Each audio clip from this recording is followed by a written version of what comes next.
नमस्कार दोस्तों, मैं हूं दीपक त्रिपाठी और आप देख रहे हैं एचएम क्लासेस। दोस्तों, आज हम कवर करने वाले हैं 18 सितंबर 2018 की थर्ड शिफ्ट में जो ग्रुप डी की साइंस के क्वेश्चन आए थे उनको।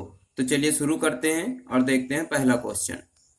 पहले क्वेश्चन में दिया गया है ईका एल्युमिनियम को आधुनिक आवर्त सारणी में डैश धातु के रूप में नामित किया गया था। Number 1 scandium, number 2 gallium, number 3 germanium, number 4 aluminium. तो देखिए, ये जो ईका एल्युमिनियम है ये मेंडलीव की आवर्त सारणी में ईका एल्युमिनियम नाम दिया गया था, जिसे बाद में आधुनिक आवर्त सारणी में गैलियम के नाम से जाना गया। तो मेंडलीव ने अपनी आवर्त सारणी में स्कैंडियम को एक ईका बोरान और जर्मेनियम को ईका सिलिकॉन भी नाम दिया था। तो ये भी याद कर लेना। और गैलियम का नाम क्या था? ईका एल्युमिनियम। तो यहाँ पर आपका ऑप्शन 2 सही होगा। अगला क्वेश्चन देखते हैं। अगला क्वेश्चन है निम्नलिखित में से किस तत्व में उच्च आयनीकरण ऊर्जा है? Argon, krypton, neon, helium. तो देखिए यहाँ पर ये सभी जो हैं अक्रिय गैसें हैं, सभी अक्रिय तत्व हैं। तो यहाँ पर सभी की आयनीकरण ऊर्जा उच्च है, लेकिन अगर इनमें बात करें तो इनमें सबसे ज्यादा उच्च है हीलियम की, क्योंकि हीलियम का परमाणु सबसे छोटा है। यहाँ पर जो इलेक्ट्रॉन है वो नाभिक में मौजूद प्रोटॉनों के सबसे पास में है। तो इनकी जो आयनीकरण ऊर्जा है वह बहुत ही उच्च है। अगला क्वेश्चन देखते हैं। अगला क्वेश्चन है काला आजार के लिए उत्तरदायी जीवों की उत्पत्ति का कारण है। नंबर 1 अधोमुखी युग्मक विखंडन, गुणक विखंडन, अनुप्रस्थ युग्मक विखंडन, रेखीय युग्मक विखंडन। तो यहाँ पर जो काला आजार के लिए उत्तरदायी जीव है उसका नाम है लेशमानिया रोगाणु। और जो लेशमानिया रोगाणु है उसका द्विखंडन एक निर्धारित तल से होता है। जैसे ये रोगाणु है, तो यहाँ पर क्या होता है कि ये 2 भागों में बट जाता है। तो इसका द्विखंडन जो है एक निर्धारित तल से यहाँ से प्रारंभ हुआ, इसलिए इसको क्या कहते हैं? अधोमुखी युग्मक विखंडन। ये अधोमुखी युग्मक विखंडन होता है। आपका ऑप्शन 1 सही होगा। अगला क्वेश्चन देखते हैं। डैश एक जटिल स्थायी ऊतक है। यहाँ पर पहले भी बात हो चुकी है इसकी, पिछले सेट में भी ये क्वेश्चन आया था। तो जो जाइलम होता है वह एक जटिल स्थायी ऊतक है। पैरेनकाइमा, कोलेनकाइमा, स्क्लेरेनकाइमा ये सब सरल स्थायी ऊतक हैं। ये सब पादपों में पाए जाते हैं, पौधों में पाए जाते हैं। अगला क्वेश्चन देखते हैं। अगला क्वेश्चन है त्वरण की विमा होती है L1 M0 T-2, L1 M1 T2, L1 M2 T-2, L1 M0 T2। तो यहाँ पर क्या होगा? त्वरण का हम सबको मात्रक पता होगा। मात्रक होता है मीटर प्रति सेकेंड स्क्वायर। त्वरण का मात्रक होता है मीटर प्रति सेकेंड स्क्वायर। तो यहाँ पर मीटर को लेंथ L से प्रदर्शित करते हैं। मीटर की घात 1 ही है तो L1 हो जाएगा। M यहाँ पर मास द्रव्यमान दिया नहीं गया है तो M 0 हो जाएगा। और T टाइम यहाँ पर बटे के नीचे T2 होगा। तो जब ये बटे के ऊपर आएगा तो ये हो जाएगा T-2। तो विमा क्या हो जाएगी? त्वरण की विमा हो जाएगी L1 M0 T-2। ऑप्शन आपका सही हो जाएगा 1। अगला क्वेश्चन देखते हैं। अगला क्वेश्चन है तीसरे आवर्त में मौजूद तत्वों में डैश कक्षाएं हैं। के होता है लेकिन L और M नहीं, के L M और N, के L और M, के और L लेकिन M नहीं। तो यहाँ पर क्या होगा? देखिए, तीसरा आवर्त है तो यहाँ पर जो कक्षाएं होंगी वो 3 कक्षाएं होंगी। तीसरा आवर्त है तो 3 कक्षाएं होंगी। ये भी पिछले सेट में हम लोग डिस्कस कर चुके हैं। तो तीसरे आवर्त में 3 कक्षाएं होंगी। कौन कौन सी? के एल और एम। जब हमको आवर्त निकालना होता है तो हम सबसे पहले इलेक्ट्रॉनिक विन्यास करके उनकी कक्षाओं की संख्या देख लेते हैं। अगला क्वेश्चन देखते हैं। अगला क्वेश्चन है रेगिस्तानी पौधों की बाह्य त्वचा पर मोम जैसे पदार्थ की परत पाई जाती है। यह पदार्थ है सेल्यूलोज, लिग्निन, पेक्टिन, क्यूटिन। जो रेगिस्तानी पौधों के बाह्य त्वचा पर मोम जैसे पदार्थ की परत पाई जाती है वह क्यूटिन होता है। क्यूटिन की वजह से उनके बाह्य त्वचा पर मोम जैसे पदार्थ की परत पाई जाती है। तो आपका ऑप्शन सही होगा, ऑप्शन नंबर 4। अगला क्वेश्चन देखते हैं। अगला क्वेश्चन है स्थितिज ऊर्जा किसके बराबर होती है? ये भी हम लोग कई सेटों में इस फार्मूले का प्रयोग कर चुके हैं। पिछले सेटों में क्वेश्चन आए थे। तो स्थितिज ऊर्जा का फार्मूला होता है E बराबर mgh। तो यहाँ पर स्थितिज ऊर्जा किसके बराबर होगी? ऑप्शन 2 सही हो जाएगा। mgh, यहाँ पर m द्रव्यमान होता है, g गुरुत्वाकर्षण बल होता है और h ऊंचाई होती है, हाइट होती है। और ये जो हाफ mv² है यह गतिज ऊर्जा का फार्मूला होता है, तो गतिज ऊर्जा हाफ mv² के बराबर होती है। अगला क्वेश्चन देखते हैं। एक घर में एक महीने में 150 यूनिट की ऊर्जा का प्रयोग किया गया। ऊर्जा में जूल में इस ऊर्जा की मात्रा क्या है? तो यूनिट में हम ये भी पिछले सेट में हम लोग करा चुके हैं कि यूनिट को जूल में कैसे चेंज करते हैं। जब देखिए 150 यूनिट है तो 150 गुणे यूनिट है ये, इसको जब जूल में करेंगे तो यूनिट का मतलब होता है kilowatt hour. Kilowatt hour, kilowatt को वाट में कन्वर्ट करेंगे, 1000 से गुणा करेंगे और आवर को सेकंड में कन्वर्ट करना पड़ेगा, तो 60 गुणे 60 हो जाएगा।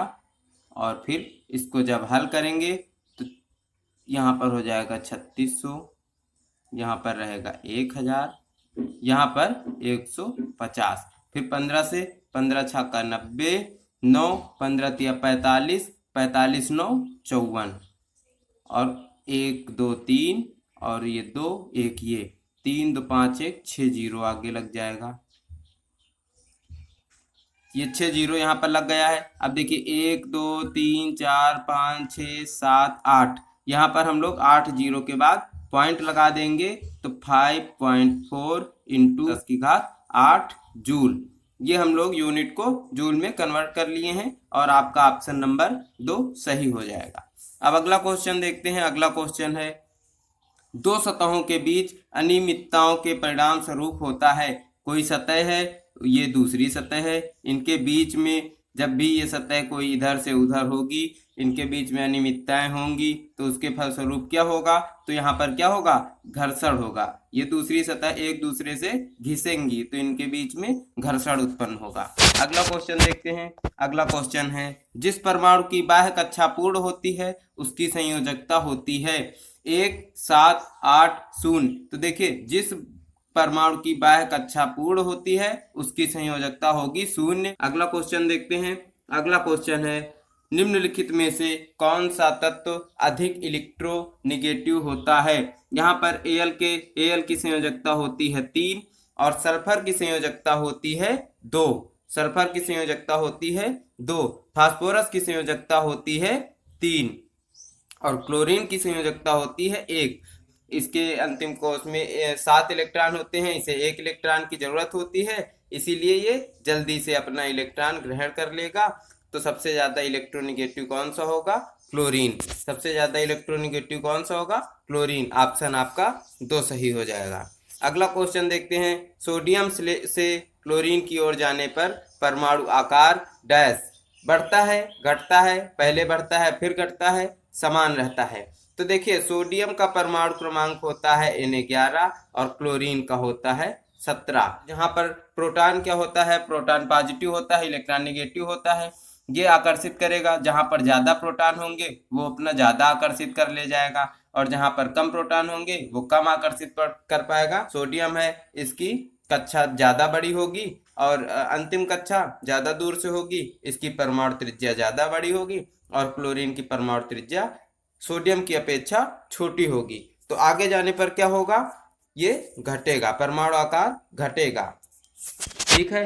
अब अगला क्वेश्चन देखते हैं। अगला क्वेश्चन है, कैल्शियम हाइड्रोक्साइड के विलयन में जब कार्बन डाइऑक्साइड गुजरती है तो बनने वाले अवक्षेप का रंग कैसा होता है? स्लेटी होता है, काला होता है, नीला होता है या फिर सफेद होता है? तो जब कैल्शियम हाइड्रोक्साइड के विलयन में से जब कार्बन डाइऑक्साइड को गुजारा जाता है तो वहां पर बनने वाला अवक्षेप सफेद रंग का होता है।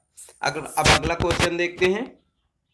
अगला क्वेश्चन है, निम्न में से कौन सा संतृप्त हाइड्रोकार्बन है? CH2, C2H6, C2H2, C2H4। यहाँ पर आपको बता दें कि संतृप्त हाइड्रोकार्बन वही होगा जहां पर सबके बीच में सिंगल बॉन्ड होगा, C और C के बीच में सिंगल बॉन्ड होगा, वही होगा संतृप्त हाइड्रोकार्बन। तो यहाँ पर जो C2H6 है, यहाँ पर क्या होता है? C single bond C, single bond H H H और इसी तरह इसमें भी H H H। यहाँ पर सब सारे सिंगल बॉन्ड से जुड़े हुए हैं, इसीलिए संतृप्त हाइड्रोकार्बन होगा C2H6।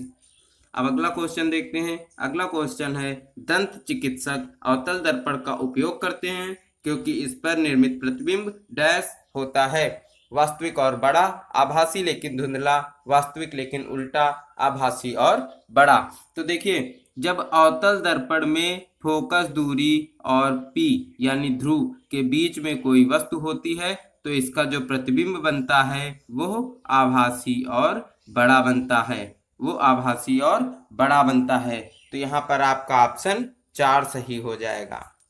अब अगला क्वेश्चन देखते हैं। अगला क्वेश्चन है, यदि 10 न्यूटन और 5 न्यूटन के दो बल एक वस्तु पर एक ही दिशा में लगाए जाते हैं तो वस्तु पर कुल कार्यरत बल कितना होगा। जब एक ही दिशा में लग रहा है तो दोनों बल जुड़ जाएगा, 10 + 5 = 15 न्यूटन हो जाएगा। आपका ऑप्शन सी सही हो जाएगा। अगला क्वेश्चन देखते हैं। अगला क्वेश्चन है, 80 केजी की वस्तु को 40 मीटर की ऊंचाई तक लगभग 50 सेकंड में ऊपर उठाने हेतु आवश्यक शक्ति होगी। जी दिया गया है 10 मीटर प्रति सेकंड।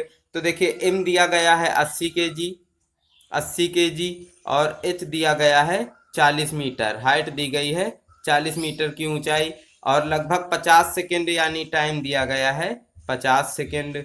जी दिया गया है आपको 10 मीटर प्रति सेकंड स्क्वायर। शक्ति का सूत्र होता है पावर बराबर mgh माने किया गया कार्य बटे टाइम, समय लगेगा t।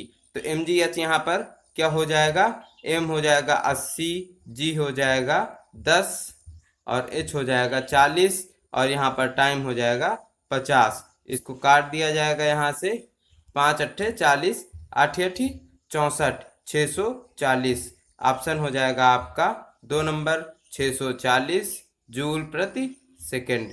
अब अगला क्वेश्चन देखते हैं। अगला क्वेश्चन है, यदि 40 न्यूटन भार वाली कोई लड़की 160 वाट की शक्ति से 20 सेकंड तक रस्सी पर चढ़ती है तो वह कितनी ऊंचाई तक पहुंच सकेगी। देखिए, यहाँ पर भार दे दिया गया है, भार यानी m और g हमें पहले से दे दिया गया है 40 न्यूटन और शक्ति पावर हमें दे दिया गया है 160 वाट। अब हमसे पूछा गया है कि 20 सेकंड तक रस्सी पर चढ़ती है, यानी टाइम दे दिया गया है 20। जो 40 न्यूटन भार है ये यहाँ पर गलत लिखा है, ये 400 न्यूटन होना चाहिए। यहाँ पर 400 न्यूटन, इसको सही कर लेंगे। 400 न्यूटन भार दे दिया गया है और पावर दिया गया है 160 वाट, टाइम दिया गया है 20 सेकेंड। अब देखते हैं कि वह कितनी ऊंचाई तक पहुंच सकेगी। फार्मूला क्या होता है, P = mgh/T। तो यहाँ पर mg दिया गया है 400 न्यूटन गुणे h हमको निकालना है, समय दिया गया है 20 सेकेंड और ये P कितना दिया गया है, P दिया गया है 160। यहाँ से काट देंगे, 2 दूनी 4, 0 से 0 कट गया, 20 यहाँ पर बटे में 20 हो जाएगा क्योंकि बराबर h हो जाएगा और यहाँ पर 20 से काट देंगे, 2 × 8 = 16। आपका ऑप्शन सही हो जाएगा 3 हो जाएगा आंसर 8 मीटर। ठीक है, अब आगे बढ़ते हैं और अगला क्वेश्चन देखते हैं। अगला क्वेश्चन है, 3 विलयनों के x, y और z के pH मान क्रमशः 2, 11 और 17 है। सॉरी, यहाँ पर 17 की जगह पर 7 होना चाहिए, यहाँ पर 17 की जगह पर 7 होना चाहिए। 3 विलयनों के x, y और z के pH मान क्रमशः 2, 11 और 7 हैं।